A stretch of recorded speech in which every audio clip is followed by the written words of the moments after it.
Are you ready for the ultimate bikepacking weekend adventure? Join us for an unforgettable self-supported bikepacking trip through Southwest Virginia. The Grayson Gravel Pie Bikepacking Adventure travels along the Virginia Creeper Trail, the beautiful gravel roads of Grayson County, Virginia, and the New River Trail. All lodging and camping arrangements are included, along with daily routes and guides riding along with you. This self-supported adventure offers resupply opportunities every 20 miles for your food and water needs. Find out more at graveltraveldirt.com. You're listening to Mid-Atlantic Gravel, Travel, and Dirt.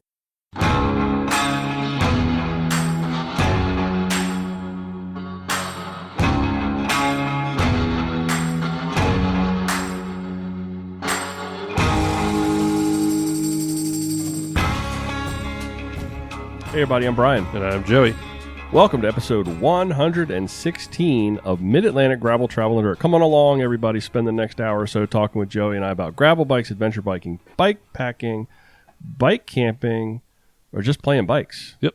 Joining us tonight, a special guest, Laurie Lemieux from Proteus Bicycles, and now also the fresh, brand spanking new owners of Patuxent Adventure Center. Welcome, Laurie. Glad to have you here tonight. Hi, thanks for having me. Excuse us for just a few minutes while we do a little bit of housekeeping, and then we're going to come back, and we got a big conversation we're going to have with you.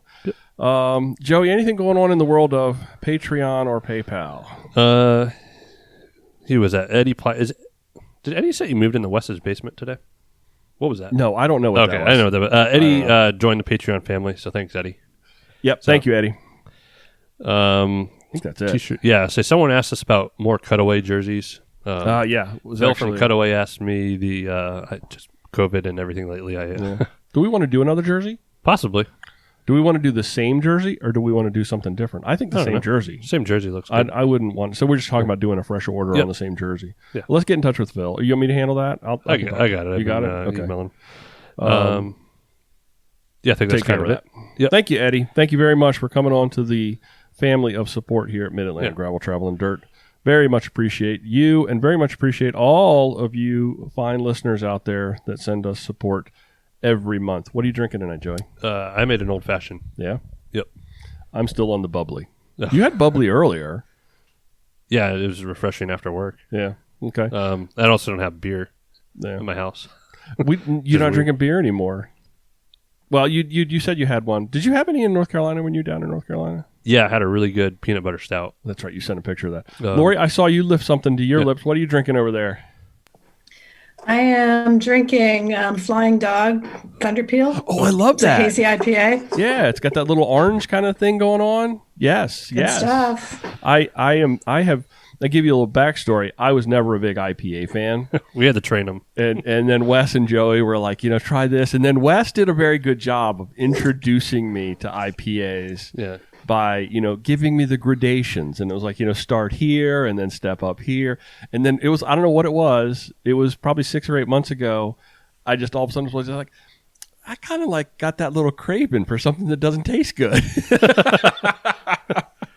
So I only stopped because I thought I was going to go hardcore in the Dirty Kitten winter training thing. I was like, I don't need all the stouts and porters. And I didn't do any of that this year. That Dirty Kitten training, I'm going to tell you, it really kicked my butt into high gear for early spring. Yeah, a lot of people's. Although honestly, now that March has hit and it's elevation, I'm not playing the elevation game on Zwift because we don't have elevation here, and I'm not staying inside when it's 65 degrees outside.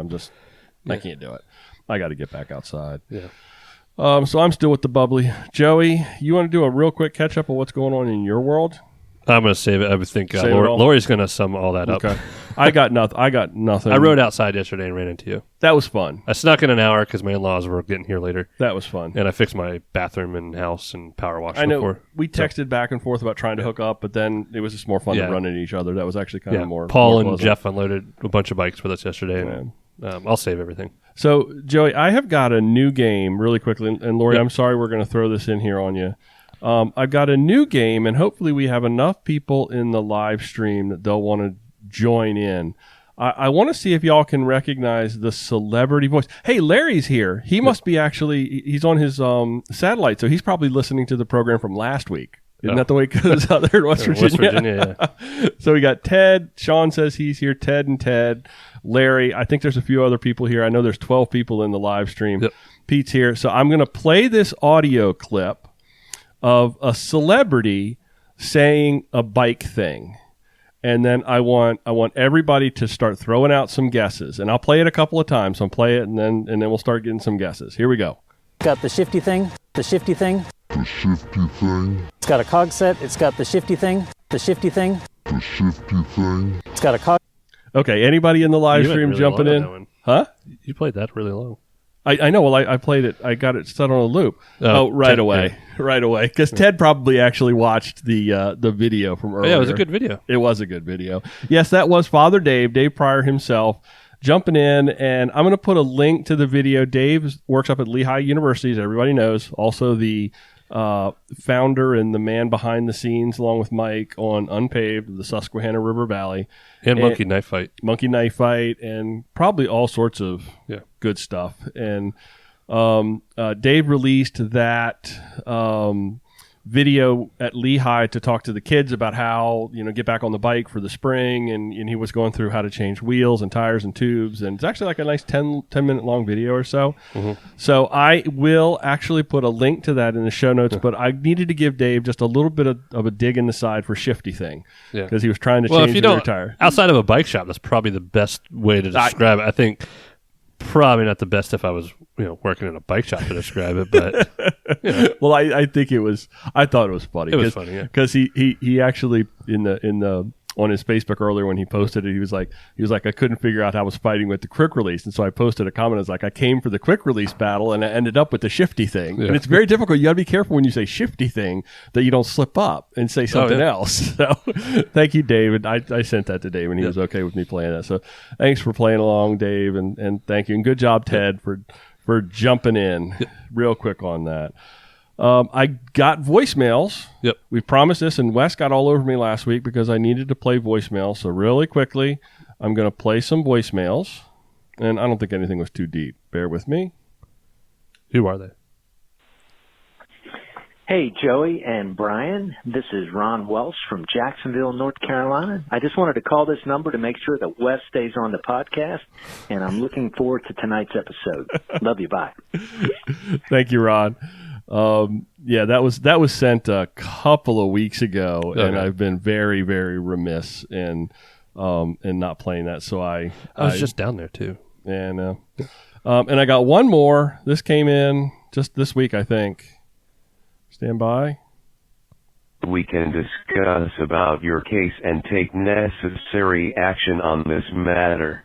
I think Wes did something. If we don't hear from you, then we will be forced to take legal action against you. I think now that Wes is back, we're getting some really weird phone calls. So Wes did something that's going to require legal action. Geez. So let's get on him about that. Joey, let's do Strava Club. Strava Club, and then we'll roll into. All right, so top three, not top three, random three. First one was Ian Banks from Parvella Cycles with from Bowie, Maryland at 179.9. Rich Brundeau.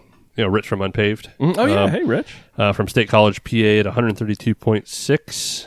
And then Jesse Brennan from Milford Charter Township, Michigan. Michigonian, whatever. 125.7. Michiganite. Yeah. We don't like them. 125.4 was the threshold for the top 100 this week. And we went up to 715 Strava members. So strava.com/clubs/gravel travel dirt. So jump on board, everybody. Good job, Ian. Good job, Rich. Good job, Jesse. Okay. You ready? Yep. Let's dive into this thing.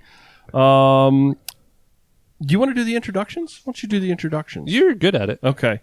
Joining us now, as we talked about earlier, Laurie Lemieux from Proteus and now at Patuxent Adventure Center in Solomons is joining us. They are her and her husband, Jeff, right? Yep. So welcome, Laurie. Good to have you here. Thank you. Happy to be here. I don't know if I should say welcome to the Solomons Island family, or if I don't know which way that should go, but I have a feeling it's going to be more like hey, let's all just welcome each other to this new family place. I think that's the right way to approach it. One big happy bike family. Yeah. So I was 4.5 years in College Park. many moons ago, and I know Proteus has been around for a very, very long time. And I actually worked at a bike shop up in College Park during my college days. It was Which one? Over there by the REI Caravan. Did you know Don Giese? Caravan. He was it was a bike shop, and it was the late 80s. So it's a while ago. Yeah. I wasn't doing as much biking back then. Yeah. So I moved to College Park in 84. Okay, that would have been right at the window of time. Like I was there Yeah. from 85 to 89. And then towards the end of that, Don moved the shop over to Beltsville. So it was, that little intersection down there where the old REI used to be on Rhode Island Avenue. That's where my shop is now. Yeah, he was right down there where the down where the pawn shop was. Not that far. We're where REI used to be. We're in that shopping center. Okay, well then you're like, is it Kitty Corner or Caddy Corner? Across So the intersection. you were the pawn shop. It's a pawn shop on Edgewood. Yes. I'm not sure. Yeah. It's changed a bit. Yeah. And we're in the Hollywood Shopping Center. Okay. Which is not new, but it's a lot newer than our old building, which was either going to the sinkhole below was either going to swallow us or the roof was going to cave in. We weren't sure which was going to happen first, so we moved. So you're in the old REI space now. No, not quite. We are on the other side where Mom's Organic Market was. Mom's moved into REI. We moved into Mom's space. Oh, okay. Well, that's still a big space. I've been in there. Yeah, it's absolutely huge, and that's a great location. Great location. It's fantastic. And it's so good. How long have you been there? I'm going to show my dum. So so we moved to the College Park I'm sorry, it's been in College Park all along. We moved to the Hollywood shopping center location in December of 2018. Okay. And Proteus started in 1972. And I've tried to find records of if it's the oldest bike shop that's been operating in Maryland. I'm not sure, but at least in College Park, because College Park Bicycles didn't open until the 80s. Okay, yeah. So, and I know they bounced around all that. over the place, and they've changed locations and yeah. So cool, very cool. Yeah, it's a nice little backstory there, Joey. And you probably had told me that the shop had moved up the one on Route 1. I did like 3 times. It's okay. kind of like we're doing this podcast so people can be. It's an easy way we can people can learn a little bit. So all right, so let's back up a little bit, Laurie. Give us a little bit of your background and how you came into the world of cycling and bikes. Well, like most of us, I've been riding since I was a kid, third of 4 kids, so I had to compete. I don't remember learning to ride a bike. I'm sure my dad just pushed me down a hill and said pedal, and that was it. So I started riding more when my kids were little. And well, actually, when we moved to College Park, we actually bought bikes from College Park Bicycles when my husband was in grad school in 84. And but oh gosh, now I can't think of the name of the bikes. Steel bikes, 80s bikes, down tube shifters. They were not great. I had no idea what size I was supposed to ride. Anyway, we when Paul was born, who now manages our shop in College Park, we put a seat on the back of my road bike, and I rode around everywhere with him, all around. We live in Greenbelt and have been there since about 87. So I rode around with him everywhere, and that sort of got me on the bike. And then I kind of didn't ride a lot for a while. I wanted a new bike one year for, I don't know, my birthday, Mother's Day, something. And my husband, Jeff, who's... don't tell him, but he's a bit of a cheapskate. And he bought me a Huffy. So it's because he bought me a Huffy that I own Proteus Bicycles. Because I could not get it to shift. I couldn't get up a hill. I was like throwing the thing in a ditch. And I was like, why? Why did you do this to me? So I went to Proteus with my friend Mona Kessel, who was a racer and avid bike rider, and her daughter and my daughter were best friends in middle school. And they took me to Proteus to meet the former owner, Jill DeMauro. This was back in I want to say 2006. And I bought an Orbea road bike. Okay. And I thought my head was going to explode for, how expensive it was, which in today's standards, not that much. But I bought the Orbea, and I started riding. I mean, I fell the first time because I clipped in on borrowed pedals and forgot that I had to unclip, because like all of us. And I started riding, and I started just picking up my riding and riding more and more, and then commuting to work. And it was just the difference of a real bike, and became like the number one Proteus customer. Bought a bike for my husband, bought another bike for myself so I could commute, because the road bike was just not doing it for me. So I bought a cyclocross bike, now known as an adventure gravel bike. There you go. And commuted to work, and started riding, more than 100 miles a week, and just kind of really got into it and didn't see the point in driving so much. And then Jill was going to sell the shop in 2012.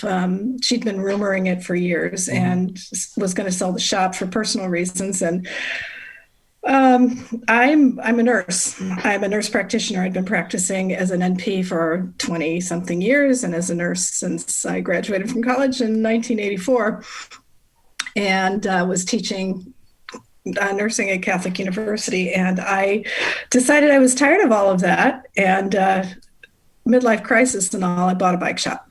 Gotcha. That's the short version. So tell me, you had that Orbea. Is that Orbea still in the fold? So I had it in the fold up until about 2 years ago, and I decided, I've got all these bikes and they're just around, and I only have so much space. So I sold it to somebody, and she was going to do a triathlon on it, and I guess she did. Anyway, she bought the bike from me and was really happy with it, and then it got stolen. Oh. And I'd had it since 2006, and it just hurt my heart, because I still have the original paperwork from it. I've got the serial number and everything. So yeah, I don't think I even threw the paperwork away. I think I still have it, because that heart was near and dear. It got me into bicycling. I still have my bikes from college. I have a real hard time. You get emotional. Issues. I know, not like Joey. Joey buys a bike and he's like rides it, and then not anymore because of COVID. Yeah, this year you can't get them. I develop a really strong emotional bond and attachment to my bikes. I don't know. I don't know what it is. I've sold one bike. I sold that Trek, that Cobia that I had, which I never really particularly cared for. So maybe that's what made it okay to do that. But yeah. So what are you riding today? Well, today I rode an Athos Pro. Nice. So the Athos Pro, last year I started taking like a demo bike for the year and leading rides on it. And so I rode a Roubaix Expert last year, and it was awesome. I loved it. And so that's gone to another person this year. I sold that. The shop sold it. And when the Athos came out, I thought, well, I should get something new. So I got the Athos, and honestly, I haven't ridden it that much, because between the ice and the snow, we actually had winter this year, so I didn't get to ride a whole lot. And I've been a little busy with some things like, expanding the empire, right? So I rode it today, and every time I get on that bike, it's magic. That is the best bike I've ever ridden. So, it's fantastic. So yeah, I rode the Athos today. What brands does Proteus carry, and so what should we start to be seeing now at PAC? So if they come in, I know. We carry Specialized, which is how we learned about PAC, was through our Specialized rep. So we carry Specialized, and so most of like our road and mountain bikes right now are Specialized. Actually, we don't have any mountain bikes except rock hoppers again, because every time we get one, they're gone. And we also carry Jamis and Kona. Okay. So, thank goodness for Specialized, because they're a big enough company that we can still get bikes. But Kona, I think we have 3 Konas in the store, and maybe 4 Jamises and some kids' bikes from Jamis, but nobody else has bikes. Yeah. I'll give you a little a couple of comments that you'll find interesting here, because I know you can't see them, Laurie, from the live stream. Ted said your husband bought you a Huffy and you're still married. That's love, kids. So right. That's quite clever.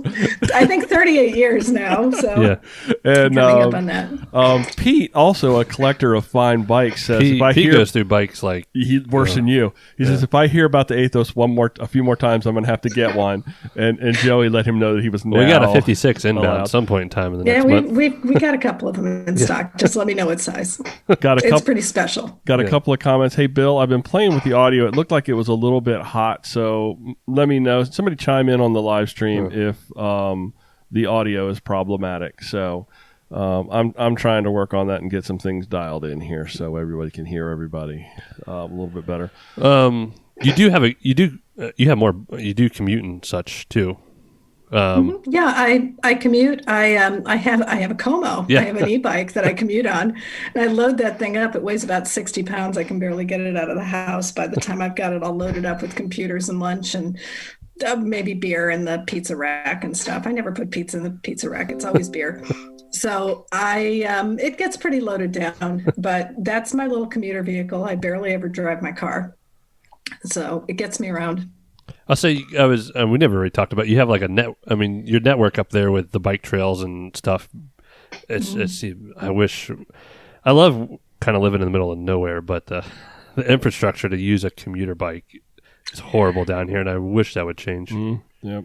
Yeah, we have a fantastic network. Now, where I live in Greenbelt, I have to go on a couple of roads to get to all the trail system. But once you get to, like, one of the great things about where our shop is now is we're right off of the College Park Trolley Trail, and we're like a half a mile from the Greenbelt Metro. So you can walk to the shop if you, and there's Capital Bike Share, or not Bike Share, but there's another bike share system that's nearby that's run by the city of College Park. So you can grab a bike share and ride over to the store. No problem if you don't want to walk, or a lot of people will take their bikes on the Metro, which you can do all the time now if you want to get on the Metro and ride over to the shop for service or coffee or whatever you want to get there. So yeah, it's pretty cool. The trail network, Jeff and I have ridden out to Purcellville from our house before. Wow. Yeah. That's awesome. That's a bit of a and most of it on trail. Wow. See, we don't have that down here. Drive all the way out to Purcellville. Yeah, we don't have that down here. I mean, we have a few trails that don't really go anywhere. I mean, I can ride to the brewery and the grocery store, and that's about it. Yeah. It's not. But we also have roads that we have beautiful roads. Like Ben Harper will come down and ride with me, and it's totally different for him, he says. But at the same time, it's a double-edged sword. I think down here when you get onto some of the back roads, it's beautiful. It's absolutely gorgeous. But I think enough people are riding them now that I think we've reached a kind of a pleasant place. Yeah, I don't have problems with cars. Most of the roads that I ride. Well, you ride every day, so you have a good idea of it. Yeah, I ride every day, and there was sometimes when I was first riding on the central part of the county, where I would go onto the west side of Prince Frederick, and when I first started riding those roads, because nobody rode those roads, it was a problem. But I think riding them every day, you kind of reached this, because those were sort of landlocked, so to speak. That those those roads back there came out to Route 4. Yep. And everything back in there was like, if you were back in there, you weren't going somewhere else. Does that make sense? You were like in that place. So I think the more people that are on bikes, the safer bikes are. That's kind of the way I've always looked at it. And that's one of the great things about the bicycle boom right now is there are more people on bikes. So, I mean, my hope is that folks who are riding actually keep riding and realize that we need some help with our infrastructure and get into advocacy efforts. Yeah. So what is it that made you want to own a bike shop? And I know you got like a coffee shop that's associated with it too. I mean, it's I worked in one. I watched Joey work in one. I'm close enough to watch it, what goes on in there. It's a crazy, crazy world. So what possessed you to say, you know what, this is something I want to dive into? Insanity, midlife crisis. I don't know. I was really getting, I love teaching, and I love nursing too. So I really enjoyed being a nursing professor, but I knew when I started that I hated staff meetings. And there's nothing quite as interesting as a staff meeting in a nursing faculty staff meeting. And I love my colleagues, but honestly, just shoot me. And I just got to a point where there were, I don't know, I like to be a little bit more of a free thinker, I think. And I needed to get out of academia, and I wouldn't have minded teaching a few classes. But when Jill sold the shop to me. And my business partner, Ben, in 2012, she said, if you do this, you need to commit to it. You can't just like say I'm buying the shop and be a figurehead. I will only sell it to you if you commit to doing this. And I said, okay, but I got to still see patients one day a week. So I did that up until 2016. I still saw patients one day a week. But I took the reins from her, and the Campanula corkscrew was our ceremonial handoff. She gave me a Campy corkscrew. That's cool. And the key to the shop. And it's worked out. I don't know. It's insane. I mean, I set off the alarm the very first day I opened the store and just freaked out. It's like, I can't do this. What am I doing here? But, I've screwed a lot of stuff up, and we're still standing. And we just bought another bike shop. So yes, I'm still crazy, and we're still going. And we opened a coffee shop this year during the pandemic. So I wanted to talk a little bit about that. You fully embraced the bike coffee thing. How's that going? Well, I mean, one of my dreams, one of the reasons I wanted to move into a better space, since we were going to sink into the sinkhole or have the roof fall in the old place. We didn't have heat or air conditioning either. So I knew we'd never get health department to approve a coffee service in there. So I wanted to do that from the very beginning. That was sort of the dream, is to have coffee and maybe someday beer. I wouldn't do more than that. I don't want to open a restaurant. I mean, we're a bike shop, right? But I mean, cyclists really love their coffee and their beer, right? So it's just we strive on keeping our community engaged, which has been really hard in the pandemic. But we were having potlucks every Thursday night. We'd stay open until 9:00, and we had this little group of folks, which would go from like 3 people to 15 sometimes, but not usually much bigger than that. But a lot of those people have become good friends of the shop, personal friends, and our volunteers come from that group quite a bit. And it's just a great community. So the coffee is a good way to bring people together and allow people to have a space where they can sit and work and use the Wi-Fi and things. Eventually, not yet. We're still on that, like, stay out of my bike shop, because there's too much COVID going around still. Right. I look forward to the day that great. We used to, or Joey, our makeshift coffee shop, did like a little thing on Saturday mornings, and we did that in sort of the off season. Yeah, and I think we'd have 20 or 30 people. Yeah, in there. We'd have a bunch of people that would come into the shop. You guys would have a bunch of people that would come into the shop on, open an hour early. All we wanted was the community aspect of it. Donuts and coffee, and then COVID came, and it kind of people. I like when people look forward to that every weekend. Yeah, people talked about it. If we did that, we did it right. So yeah, you guys definitely did it right. When we did our rides, we would do a pastry ride. So we'd go down to this little place for pastries and coffee, or we'd go. There's another place in the area called Vigilante. So we'd go to either Vigilante or Shortcake Bakery. And so we now get Shortcake Bakery's pastries so that we can just have pastry day at our own shop. And we have our own coffee.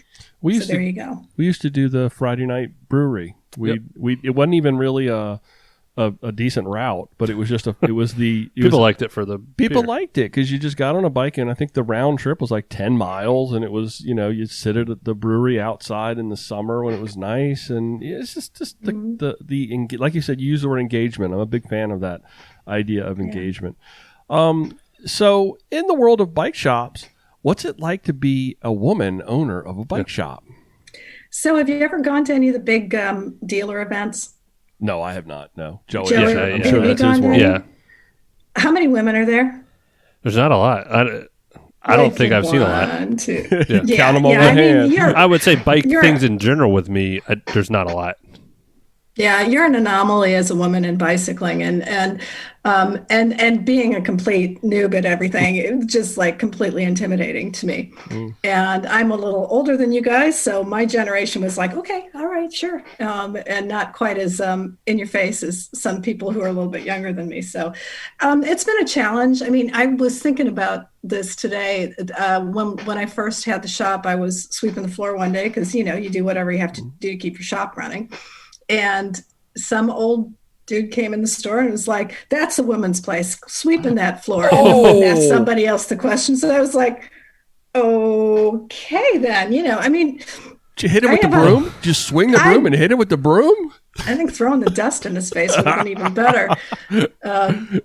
Yeah, so that's kind of a little bit of what you encounter. It's like when somebody comes and asks a question for the bike. And honestly, I'm not a mechanic. I wanted to train a little bit, but I don't have time. I'm a fitter. I teach lessons. I run a bike shop. I mean, we do all the stuff. So the mechanic side of it, I've kind of let go. And since I have mechanics to do like all my bike shop work for me, my mechanical skills are just like zero right now. But when somebody calls on the phone, they're like, "Oh, let me speak to somebody else." Like I'll give them an answer. Like, does somebody else have an opinion? Like, no, I'm kind of the end here. Right. You've come to the end of the road, and the answer is no, or whatever it is. But yeah. So you do get that. It's a little bit of an uphill battle, but I get good. I mean, my vendors are very respectful. Everybody, knows I'm the boss. So, looking at, and I know I don't want to take too much of your time. Looking at your event calendar, I mean, you just walked through a whole bunch of stuff that you guys have going on, but is there anything, it sounds like you do a lot of stuff weekly up there. I'm assuming that we're going to start to see some of that stuff down here as well. So, I guess there'll be some crossover. What's your event calendar kind of looking like for the year? Well, we're trying to get we started a bike club a couple of years ago, Proteus Fellow Club, and it's affiliated with the shop, if I can talk. It's affiliated with us. We sponsor it, but it's not, directly through the shop. But that's kind of fallen to the wayside during COVID. So I haven't been doing any shop rides or anything for about a year. So we're starting to try to ramp that up a little bit. In the past, we did some gravel rides together. We did cyclocross season year before last.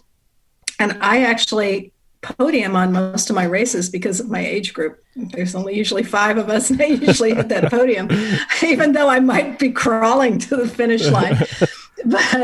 But we have a pretty good cyclocross group that gets out there. No top racers or anything, but yeah, fledgling club going.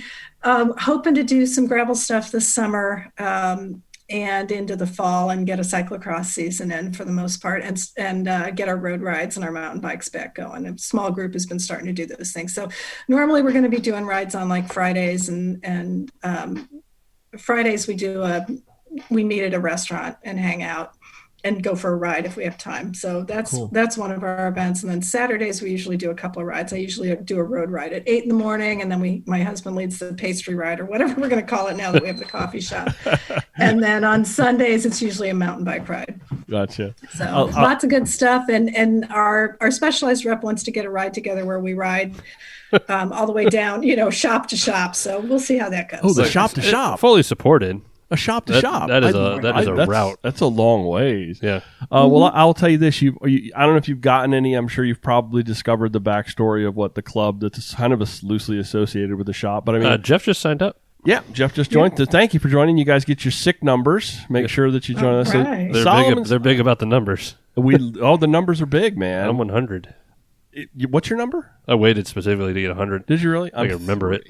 So I'll give you a little brief backstory. I mean, the shop used to run, you may have heard all this before, but the shop had their average Joe ride, and that was, a big part of what Joey did. And then out of the average Joe ride, there was like 4 of us. It was myself and 3 other guys that said, hey, this Saturday morning thing is fun. Let's do a Thursday night thing. So we started a Thursday night ride.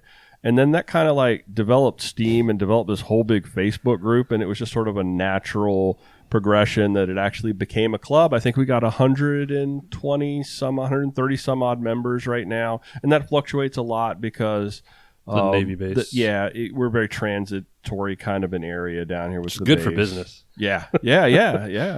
And, we have a very robust touring group, traveling group. There's probably about 20 or 30 folks in Solomon's Island Cycling that love to go out for long trips on the canal, the Gap, New River. We really got a very vibrant club, and it all spawned out of the shop. So there's a path for that. And this club is going gangbusters. I think for 120 members, I think we're doing great. So, and that was one of the big pluses for us coming down to Solomon's was the club, and you already have a community there, and we love community. Excellent. I tell you, it is a very strong. We've maintained. You were talking about how hard it was to keep that engagement through this COVID time. because it was a year since we were able to do group rides, and that was a big part of our identity. Right. But we found other ways to kind of stay in touch with each other. And then even over this winter, doing Zwift rides, we would do club Zwift rides. And then we started this. And I get a little bit of grief for it because it's kind of, Joey sees them all the time and he kind of like just blow it up everywhere. But we started our little badge program where, we have certain things that people can do. And the shop was real big and supported us with the 12 Rides of Christmas. Is something that the shop used to run that the club kind of took over and ran. So we had sort of like, it almost felt to me like our last in-season during COVID. I think we had more engagement with club members beginning in November all the way through the winter than we may have had during all of that, because just, the Zwift thing, and we have people that would step up and lead a Zwift ride. Dirty Kitten helped a lot. Dirty Kitten helped a lot. Yeah, a lot of people jumped on board with that from the club. But again, that's engagement, and that was communicating to the club what was going on, and then a lot of club members kind of jumped in. The first club ride's this Saturday. First club ride is this Saturday. 10 a.m. from the shop. April 3rd. Yep. So that's the average Joe going to kick right off. From the parking lot. Yeah, from the parking lot. Yeah. I don't want them all in my story. Laurie, what's your favorite ride that you've done to date, or if you had to actually let's make it a little bit broader. I wrote it as a two-part possible. If you had an ideal ride, you have a whole free day. What are you going to do? How's that? That's a good way to put it. So my favorite ride that I've done, because this encompasses my favorite ride that I would want to do, is that we used to be open on the day after Thanksgiving, on Black Friday. I don't even like that name, but we used to always be open and have a big sale. And so last year we decided, no, we're not going to do that anymore today. So the whole staff took the day off, and we got on our bikes, and we had some other friends and customers from the shop come with us. And we rode from our shop on the trail system to DC, stopped at Velo Cafe, which is unfortunately out of business now, but we stopped there in DC on the wharf and had coffee. And then we rode all the way out the C&O Canal out to around Great Falls. Wow. So we did some gravel, we did some road, we did some city. It was like this complete combo ride. And then on the way back, we stopped at Blue Jacket for beers and burgers. And then we came back along the Anacostia River Trail and came all the way home. That's nice. That sounds like it was like an all-day 60-mile everything ride. And if I had a day to spend, I would do it again. That made me think of, as she was describing all of the different things, Joey, was a Dustin Klein ride. Yeah. Just like starting off over here, let's go do this, let's go do that. It's kind of like, just kind of, and I miss that, Joe. We can't do that down here. So, but now we can, because we can go up to Proteus and start a ride out of Proteus. Me and Paul were talking about a canal ride from the shop. See? Yep. Yeah. Overnight. Camping, you can do all kinds of fun stuff from the shop. Just get all that bike packing gear going, and you're on your way. Nice. Probably better than our sub 24 hours we did a few a couple years ago. I don't know. Those were fun. I don't mind. I like the 3 and 4 day. Those are like my sweet spot. Some of us have to work. Well, they are work for me sometimes. Last time I had a 3 or 4 day bike packing trip. They are kind of work for me sometimes. Yeah. So, Laurie, true. Yeah, I forgot. Yeah, thank you, because I do this professionally, Joey. Yeah, he's an adventure cycling guide. Oh wow! Really? So he's actually on the road. Normally, 100. How many days do you do a year on? Last year was COVID, so I always think of the year before as being 19. The last year. I was probably on the road about 3 months, 3 to 4 months. And professional bike packer. Yep. I've done as far west as the Grand Canyon, 3 weeks up in New England, done a lot of Florida stuff, New York, and I used to work for a couple of different companies. I really only work for Adventure Cycling now. But I've got Texas Hill Country coming up in a few weeks, which Joe, we're going to have to talk about because we may have to prep people. We actually may take a week off or two. We'll see.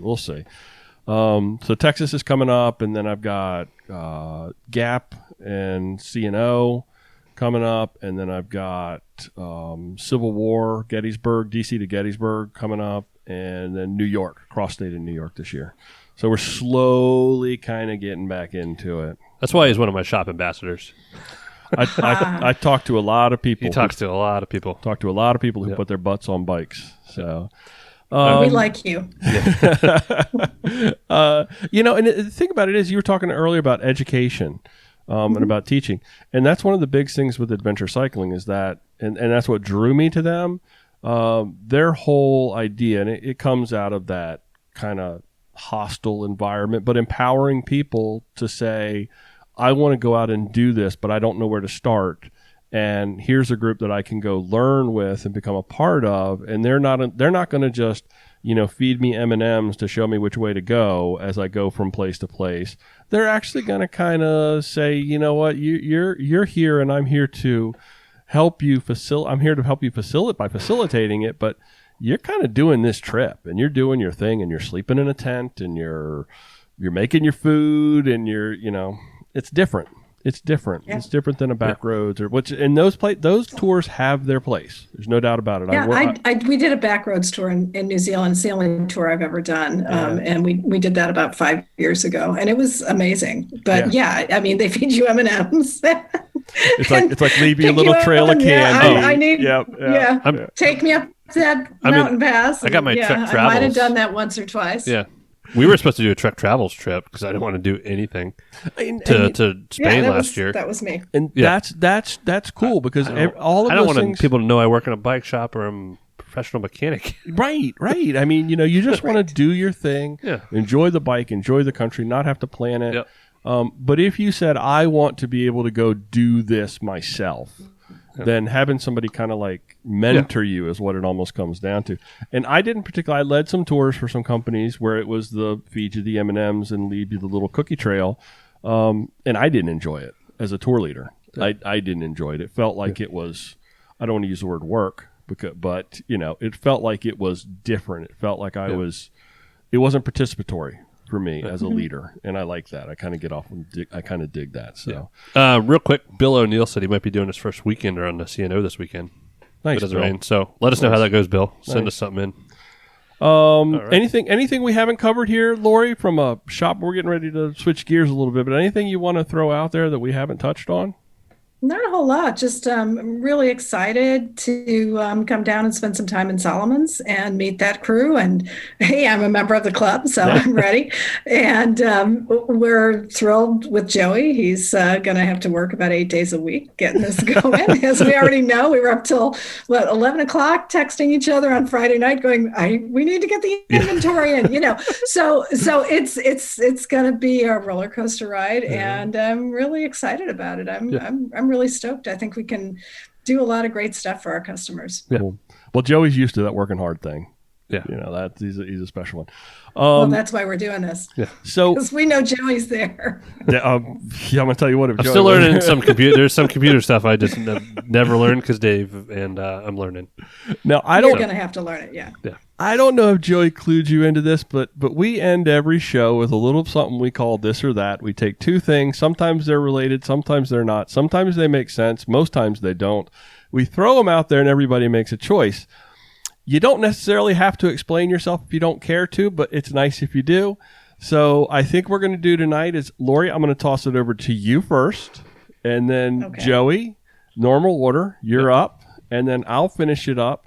And live stream folks, I hope y'all stuck around with us through all of our little glitchy stuff there. And I hope there's like 20 people maybe in. I don't know. Excellent. So toss out your this or that answers, and we'll make sure to get those as well. The first item up on this week's this or that. Now you're only allowed to choose one. This is just Joey wrote this one.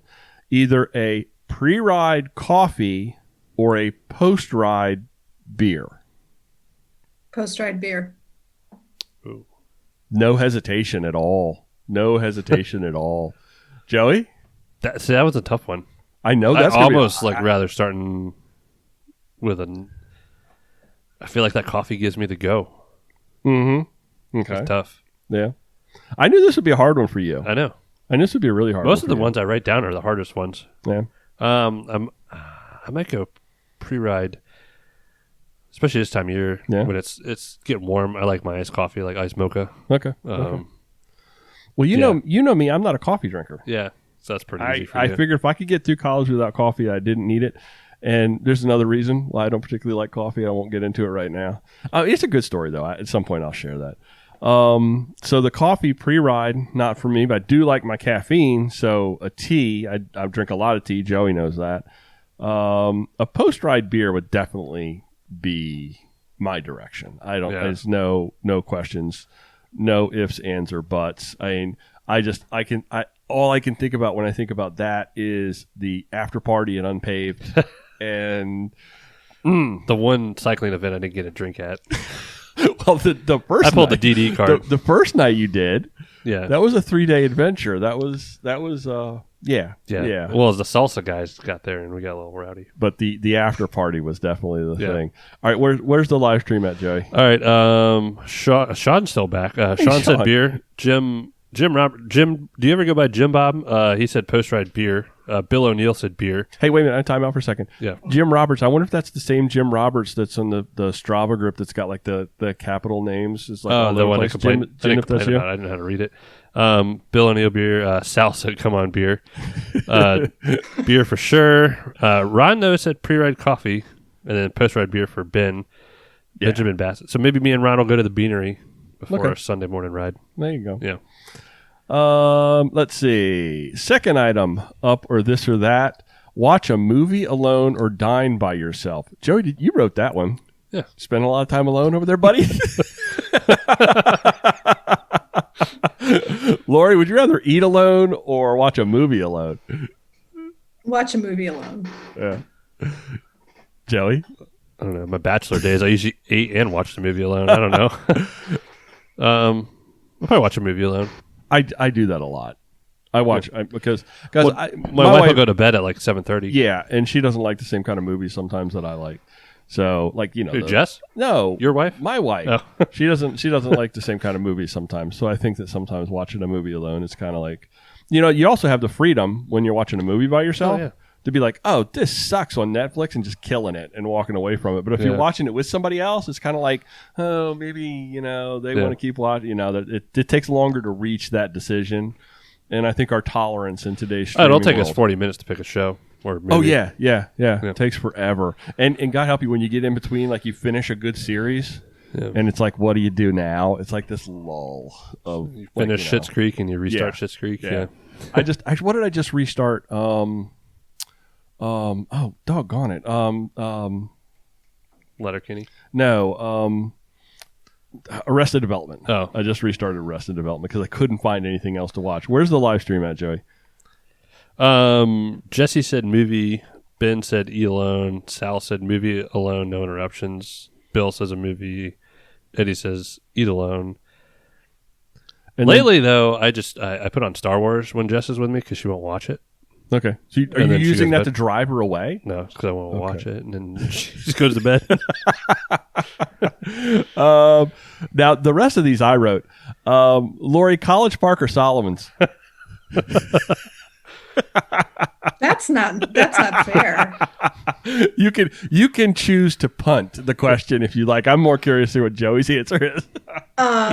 For me, I would say College Park for now because that's my home. Sure. Joey? They're both. It's a beautiful shop up there. Mm-hmm. I don't know. I'm kind of jealous of College Park, but it's my home down here. Yeah. So I'll say Solomon's.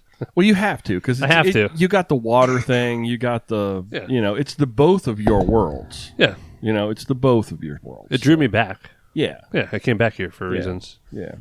Yeah. I have a certain affinity for College Park. I mean, I spent a lot of my formative youth in college Park, and I was there I lived there. So, you know, I've never lived in Solomon's, but I spend a lot of time down. You know, I don't live here. I live, 10 minutes up the road in Lusby. Folk don't associate with you. You guys people from Lusby. You guys don't even have a post office. Yeah, we do. You have a post office. I mean, but they don't deliver your mail to you. You have to go to the post office like Mayberry or something and get your mail. So, okay. Well, I would definitely go with Solomon's though. I consider myself kind of a Solomon's resident. Yeah. I'm here enough. I mean, it's 10 minutes down the road. Yeah. I kind of like I'm here, but I get to work quicker by water. Could you now? Yeah. Of Could you now? Just right across the street. Yeah, okay. All right. And I can't imagine in the live stream that anybody's going to have any kind of impact. Yeah, Benjamin Bassett said College Park. Yep. Okay. Do you know who Benjamin Bassett is? Is that your Ben? So he's co-owner. Oh, okay, that's what I thought. Yeah, that's why. Like, I only remember that because I was putting employees in Lightspeed today, and I was like, man. Yeah, you saw his name somewhere. Yeah, I was like, I saw I knew Ben, but the Bassett, yeah. Yes, there you go. Fantastic. Oh, that okay, that it's my explains plant. It's my plant in this show. Yeah. And Sal just jumped in and said, no idea. When do you guys get on to something that I actually am interested in? He's from Jersey. We do have a very diverse listenership, Laurie. We got people from New Zealand. We got people, well, that's really extravagant. The REI guys in like Pittsburgh were raving about me in the shop. I don't know who you are. Yeah, well, you're just a celebrity. I'm telling you that, no. Joe. You just we just had people go up there with our bikes to start the towpath. Yeah. It's a little awkward. Let's see. Last item on this week's This or That. Laurie, answer or not, Wes or no Wes? See, I don't know Wes. Yeah. I told her we were going to take it off. No Wes. There you go. That's my answer. That's if you knew Wes, you would say no Wes. No. Go ahead, Joey. This is more. I think the live stream is going to have a lot of Wes or no Wes. I always love having Wes is like my second brother. Yeah, I don't have a brother. So you're in Wes camp. Yeah, I am firmly in Wes camp. I am so glad that Wes is back. So Wes was with us for a very long time. I'm surprised we had the technical issues without Wes. He usually would cause a technical issue. I think it was just my computer. It wasn't even your internet. I think it was my computer just decided to, do something bad and decided it didn't want to do it anymore. And I keep looking down now at the green box down at the bottom that tells me that I'm still here. No, I am very excited that Wes is back. Wes brings a certain, I don't know what it is, but he brings a certain something to our. Although you and I, when Wes went to Michigan, and did his Michigan thing, and he's still doing his Michigan thing. And then it became just the Brian and Joey show. I think we hit a real good stride. Oh, we had a good stride, but there's a whole different atmosphere. Yeah. And now that Wes is back, I mean, nobody can read the contact information like Wes can. I'm sorry, Joey. That's fine. It just doesn't. I don't know if you listened to it last week, and he was talking about, having Pete put Zoom or Doom on his toaster so that you go to your I was working oven last Tuesday through this podcast, So I'm definitely in the West camp. Let's see. Where's the live stream at? Everyone said Wes. Everybody said Wes. Jesse said Wes. Ryan said Wes. Eddie Pliers might be the REI. I think one of the guys Dave went to flight school with and flew in the Marines was at the REI with Eddie or something. I don't know. I think Larry's been up there and he's talked about it. Larry. There's been a few people in the... Eddie, have you met Larry Paris? Eddie? I don't know. So, yeah, Wes all day long. Yeah, Sal. I like having the network of customers all the way up to Pittsburgh. Wes is a very, very good guy. One of the genuine... He's kind of started the bikepacking scene down here. He's what got me into it. Yep. He's the one that kind of set me on that path because he was like, hey, let's do this C&O Canal towpath thing. And I was like, he's a big person to thank. He took over my Average Joe when I went to Parvella. Yeah. And what turned into this and all. Yeah. So. Wes, and he's a good mechanic. Yep. He's okay. That. He puts on his little baby blue gloves and he cries little tears on his gloves. He's all right. He'd touch my bike and it would magically stop making squeaky noises. Yeah. And that's all I really care about because, Laurie, I am mechanically, I think I'm okay with my bike. You're okay, yeah. But I know what's broken, but I don't really want to monkey around with trying to fix it. So I'll just bring it to Joey and I'll be like, here's my bike, Joey. Make it not make noises again. Right. I do that too. Yeah. Okay. So that brings us to a close here tonight. Laurie, thank you very, very much for joining us. Thank you guys. This has been fun. It's been a lot of fun. I apologize for the technical difficulties there in the middle. It happens. Kind of blast us in a day or two on the social medias. Joey, have you got anything else before we shut it down? No, it's way past my bedtime. Got it, me too. Thanks, everybody, for listening to this episode of Mid-Atlantic Gravel, Travel, and Dirt. This is a listener-supported podcast by some incredible people on Patreon or PayPal. Our show, folks, can be found wherever you find your favorite podcast. You listen to a podcast, you just punch in Mid-Atlantic Gravel, Travel, Dirt, and guess what's going to pop up? Us. And you could just... Actually, you can put in a whole bunch of stuff now because we've been at this long we enough. pop up in some weird stuff. You just put in gravel and we show up. Joey, how can folks get in touch with us? Let's see. I'm going to try to get all this right. All right, our website is graveltraveldirt.com, and we need to add to our gravel database. So there's a bunch of Virginia rides I used to do. Yeah. Out there, I need to put ride with GPS links. Our Instagram is at Mid-Atlantic GTD. Shop Instagram is Patuxent Adventure Center, and the other shop Instagram is Proteus Bikes. I'll add those in. Yeah, I'll add those in. Put those in the show notes. And let's see, if our phone number, if you want to leave us a voicemail, is 410-231-3850. Yeah, be like Ron. Yep. Ron left us a very nice, short, friendly. Don't ramble on for 3 minutes, folks. No, thank you. Please don't. And if you have to start a second voicemail to continue your story, you've probably gone on too long. I tune out. Mid-Atlantic Gravel, Travel, and Dirt is recorded this week from right here in Joey's kitchen all the way up to somewhere in Greenbelt. How's that? That works. Thanks for riding along, everybody. Until next time, do good, be nice, go slow, respect others, and stay healthy. Love you, bye. Love you, bye.